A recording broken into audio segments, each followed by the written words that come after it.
बिस्मिल्लाहिर्रहमानिर्रहीम। अस्सलाम वालेकुम स्टूडेंट। ग्रेड 8 हमने लास्ट टाइम यूनिट नंबर 1 का एक्सरसाइज नंबर 1.6 में क्रैमर रूल और इन्वर्जन मेथड को प्रैक्टिस किया था। मैं उम्मीद करता हूँ कि आप लोगों ने क्रैमर रूल और इन्वर्जन मेथड को अच्छी तरह समझ लिया होगा और अपनी कॉपीज़ को मेंटेन भी कर रहे हैं।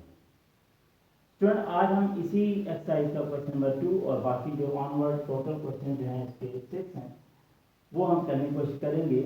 क्वेश्चन नंबर 2 से लेकर 6 तक बेटा वर्ड प्रॉब्लम है। आपने इनकी स्टेटमेंट को बड़ी गौर से पढ़ना है और इनकी स्टेटमेंट की रोशनी में आपने दो इक्वेशन बनानी।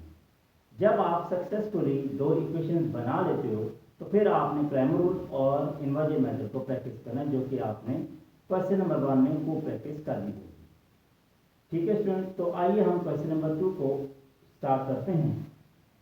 क्वेश्चन नंबर 2 में स्टेटमेंट में बेटा पढ़ देता हूँ। The length of a rectangle is 4 times it's width, यानी कि एक रेक्टेंगल की जो लेंथ है वो इसकी विड्थ का 4 टाइम। अब देखिए रेक्टेंगल शेप बेटा क्या होती है, ये इस तरह से आपको मालूम है कि रेक्टेंगल इस तरह से बनाया होता है। ये इसकी लेंथ है और ये इसकी विड्थ है। वो कह रहे हैं कि जो लेंथ है वो इसके विड्थ का 4 टाइम्स है। एक ये पूरी जो प्रॉब्लम है उसकी स्टेटमेंट का जो पहला हिस्सा है वो हमें ये बता रहा है कि जो लेंथ है वो क्या है जी, वो विड्थ का 4 टाइम है। ठीक है, एक बात ये ध्यान में रखनी है। तो इसके मुताबिक हमारी जो इक्वेशन बनेगी वो क्या बनेगी। तो इसमें सबसे पहले बेटा ये क्वेश्चन नंबर 2 सपोज करेंगे late x be the length and y be the width of rectangle। सबसे पहले तो हमने ये वेरिएबल असाइन कर दिए कि जो लेंथ है इसको मैंने क्या कह दिया x और विड्थ को मैंने क्या कह दिया y। अब जो पहली स्टेटमेंट है कि लेंथ जो है वो विड्थ का 4 टाइम है, इसको आप इक्वेशन की फॉर्म में कैसे लिखेंगे कि लेंथ हमने x किया था, तो ये बनेगा length is 4 times of its width. ये बनेगा ना मेरे बच्चे, length is 4 times of its width. y को आप इधर ये इस टर्म को इधर लें तो minus x minus 4y that is equal to 0। This is your equation number 1। ठीक है बेटा, तो स्टेटमेंट के जो पहला हिस्सा था कि लेंथ इज 4 टाइम्स विड्थ, तो उसके तहत हमने एक इक्वेशन बना ली, लीनियर इक्वेशन बना ली। इसी तरह इसका सेकंड पार्ट है perimeter of rectangle is 150 centimetre. अब किसी भी शेप का पेरीमीटर का एक पर्टिकुलर फार्मूला होता है। तो पेरीमीटर ऑफ रेक्टेंगल जो होता है ये मैंने दिया है perimeter that is equal to 150 centimetre. ठीक है मेरे बच्चे, पेरीमीटर इज 150 सेंटीमीटर।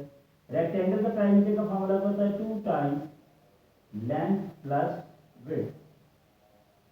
ये पेरीमीटर का फॉर्मूला है इज इक्वल टू 150 सेंटीमीटर। तो यहाँ से आपका x प्लस वाई क्या बनेगा, 2 इधर मल्टीप्लाई हो रहा है उधर जाके डिवाइड कर दें 150 बाई 2, ये कितना बनता है 75 सेंटीमीटर। तो आपके पास सेकंड इक्वेशन क्या बनती है x plus y is equal to 75 centimetre. This is your equation number 2। ठीक है बेटा, इस तरह से आपने स्टेटमेंट को बड़े गौर से पढ़ना है मेरे बच्चों ने, और उस पर आपने स्टेटमेंट के मुताबिक आपने इक्वेशन बनाना। तो पहले ये क्वेश्चन नंबर 2 की स्टेटमेंट क्या थी कि पहला हिस्सा था कि जो लेंथ है वो विड्थ का 4 टाइम। तो पहले तो हमने लेंथ और विड्थ की डायमेंशंस को वेरिएबल असाइन कर दिए कि जो लेंथ को हमने x कह दिया, विड्थ को हमने y कह दिया। अब x और y हमें रिजल्ट करेंगे लेंथ और विड्थ का रिस्पेक्टिवली। तो स्टेटमेंट का पहला हिस्सा था कि जो लेंथ है वो विड्थ का 4 टाइम है, उसके मुताबिक इक्वेशन पर ये बनती है length is equal to 4 times of its width. फिर उसके बाद इक्वेशन क्या बन गई तमाम वेरिएबल्स को, तमाम जो टर्म्स हैं उनको लेफ्ट साइड पे ले जाइए, तो इधर 0 बनेगा और ये प्लस 4y उधर जाके माइनस 4y बन गया। This is your equation number 1। Perimeter क्या है जी, 150 सेंटीमीटर। तो पेरीमीटर ऑफ रेक्टेंगल का फॉर्मूला क्या है, 2 टाइम्स लेंथ प्लस विड्थ है इज इक्वल टू 150 सेंटीमीटर। तो x plus y is equal to 150/2, it's 75 centimetre. तो x plus y is equal to 75 centimetre. तो ये आपकी इक्वेशन नंबर 2 बन गई। ठीक है मेरे बच्चे, हमारे पास अब ये 2 इक्वेशन बन गई। अब हम इन इक्वेशन को आगे लेके चलते हैं, क्योंकि बोर्ड में जगह कम है, तो आपने यहाँ तक नोट कर लेना है, उसके बाद इसी को आगे प्रोसीड करते जाना। ठीक है, अब हम इसको इन 2 इक्वेशन को सामने रखते हैं और बाय इन्वर्जन मेथड और बाय क्रैमर रूल दोनों में से हम 1 बाय 1 इसको सॉल्व करेंगे। तो सबसे पहले मैं इधर इक्वेशन लिखता हूँ, जो मेरी पहली इक्वेशन बनी थी, that is x minus 4y that is equal to 0। This is equation number 1। और सेकंड इक्वेशन मेरी बनी थी x plus y that is equal to 75। This is equation number 2। ठीक है मेरे बच्चे, समझ आ गई। इक्वेशन बनाने के बाद फिर आपने बाय इन्वर्जन मेथड, पहले हम इन्वर्जन मेथड से करेंगे। इन्वर्जन मेथड, क्योंकि क्वेश्चन नंबर 2 में उन्होंने ये कहा है कि आपने जो सॉल्व करना है बाय इन्वर्जन मेथड भी करना है और बाय क्रैमर रूल भी करना है। तो इक्वेशन बनाना सबसे पहला अहम काम तो यही था कि हमने इक्वेशन बनानी। ठीक है ना, इक्वेशन बनाने के बाद फिर आप ये इन दोनों मेथड से 1 बाय 1 जाएंगे। अब आपने इन्वर्जन मेथड के लिए सबसे पहला काम आप क्या करते हो, हमने क्वेश्चन नंबर 1 में काफ़ी प्रैक्टिस की। पहला काम करते हैं, पूरे जो मैट्रिक्स ये इक्वेशन है, लीनियर सिस्टम है, सिस्टम ऑफ लीनियर इक्वेशन है, इसको आपने मैट्रिक्स फॉर्म में लिखना है। तो आप सबसे पहले क्या लिखेंगे, इन मैट्रिक्स फॉर्म। तो ये मेरे बच्चे कैसे हम लिखते थे, पहले मैट्रिक्स ऑफ कोएफिशिएंट लिखेंगे आप, कोएफिशिएंट इधर क्या 1, फिर -4 1 1, ये आ गया। फिर matrix of variable x y is equal to matrix of constant that is 0 75। ये तो आपने मेथड में प्रैक्टिस की है ना। अब ये जो मैट्रिक्स ऑफ कोएफिशिएंट है, इसको हम a से डिनोट कर देंगे, इसको हम x से डिनोट कर देंगे और इसको हम b से, और यहाँ से x की इक्वेशन क्या बनेगी, a इनवर्स b। ये इक्वेशन नंबर हम कर देंगे यहाँ, इक्वेशन नंबर 3 क्या है, 1 2 तो बन ही है। तो ये है बेटे x equal to a inverse of b, यानी कि ये a का मल्टीप्लिकेटिव इनवर्स होगा, कि a उधर जाके डिवाइड होगा, ये मल्टीप्लिकेटिव इनवर्स हो जाएगा। अब a के मल्टीप्लिकेटिव इनवर्स को फाइंड करने के लिए आपको 2 स्टेप करने हैं। एक तो इसका डिटरमिनेंट लेना है और दूसरा आपने क्या लेना है, एडजॉइंट। एक डिटरमिनेंट और दूसरा एडजॉइंट। तो पहले आपने सबसे पहले लिखना है determinant of A. Determinant A, इसको हम कैसे करते हैं, एब्सोल्यूट लाइन लगाएं, A that is equal to matrix लेके भी आप एब्सोल्यूट लाइन स्ट्रेट लाइन लगाएं, 1 -4 1 1। ठीक है बेटा जी। तो अब आप नेक्स्ट पेज पे चलते हैं।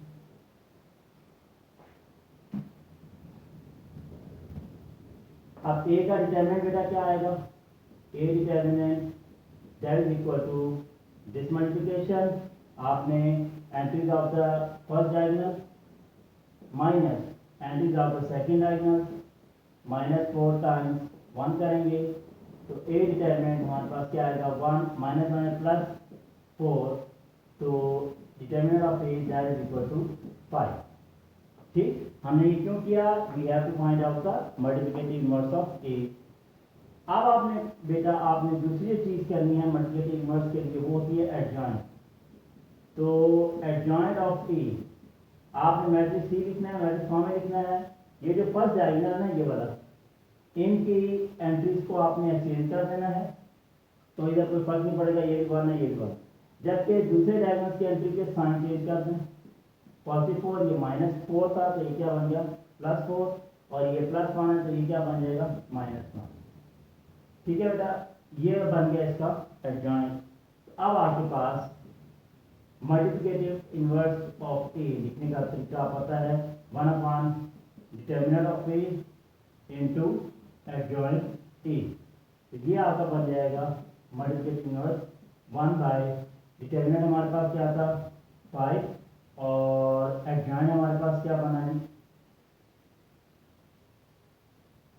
1 4 -1 1।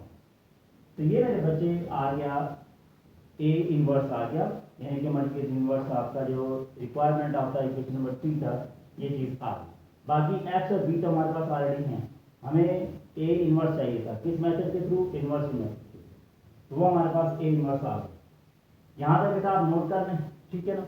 और इनकी मैं पिक्स जो है ना वो आपके ग्रुप में शेयर भी करूँगा और आपको पूरा पूरा क्वेश्चन जो है ना एक पेज पर नजर आएगा, क्योंकि यहाँ पर बोर्ड पे जगह कम होती है तो मैं स्टेप बाय स्टेप जो करता जा रहा हूँ उसको मैं अरेंज भी करता जा रहा हूँ। तो जब भी आप लेक्चर्स के सामने बैठें तो आप एक कॉपी अपने पास रखा करें और नोट करते जाया करें, ठीक है ना। इसके अलावा लेक्चर के फौरन बाद यूट्यूब के ऊपर तो पूरा लेक्चर मौजूद होगा और इसके अलावा जो है ना आपके ग्रुप में इसकी पिक्स भी शेयर की होंगी, तो आपको कोई प्रॉब्लम होगी।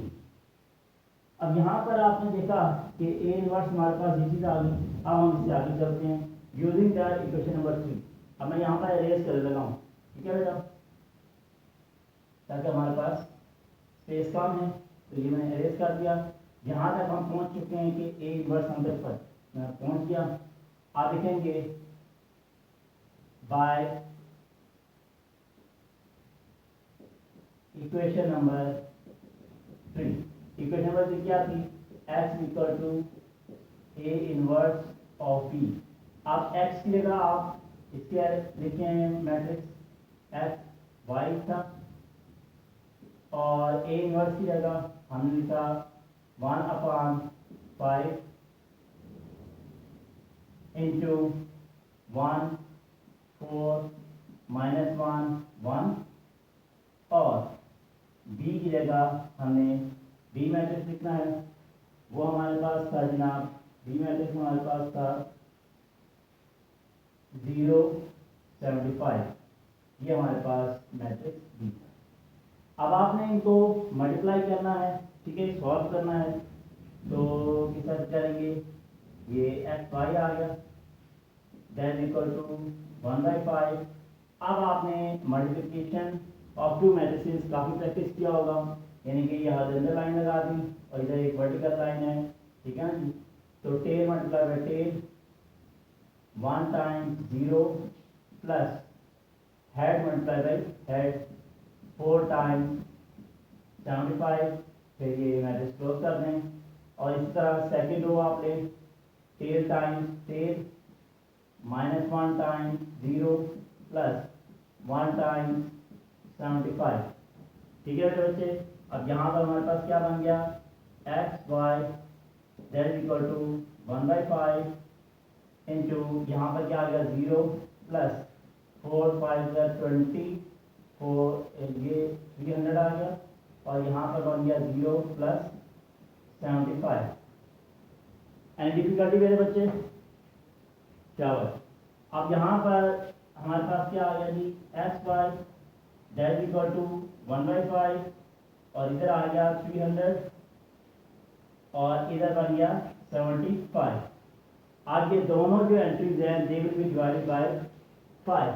मैं इस पेज को बना लेता हूँ। अब हमारे पास क्या बनेगा बेटा, X Y that is equal to 300 divided by 5, ठीक है मेरे बच्चे। अब यहाँ पर क्या रहेगा कि 75 डिवाइडेड बाई 5। अब आपके पास एक्स वाई क्या बना, X Y that is equal to, आप डिवाइड करें तो बनता है यहाँ पर 60 और इसको डिवाइड करें तो ये बनता है 50, ठीक। आप x कॉरेस्पॉन्ड कर रहा है 60 को और y कॉरेस्पॉन्ड कर रहा है y को, देयरफॉर x इक्वल टू 60 और y is equal to 15। x हमने क्या डिनोट किया था, लेंथ को, तो length is equal to 60 centimetre और विड्थ जो है ना वो बन गया जी 15 सेंटीमीटर। यही आपका बेटा आंसर। और आगे देख रहे हो कि जो लेंथ है वो विड्थ का 4 टाइम्स है, देखिए ना 15 को जब आप 4 से मल्टीप्लाई करेंगे तो क्या बनेगा 60 बनेगा। इसका मतलब है कि जो स्टेटमेंट थी उसके मुताबिक हमने ये सॉल्व कर दिया और आंसर से पता चला कि जो स्टेटमेंट बता रही थी कि जनाब जो लेंथ है वो विड्थ का 4 टाइम है। तो आप देख रहे हो कि जो लेंथ है वो विड्थ का 4 टाइम ही है। अगर विड्थ 15 है तो विड्थ 60 बन गया जो कि इसका 4 टाइम है। तो ये है मेरे बच्चों पहला inversion method to solve this question और इसको आप अच्छी तरह समझें।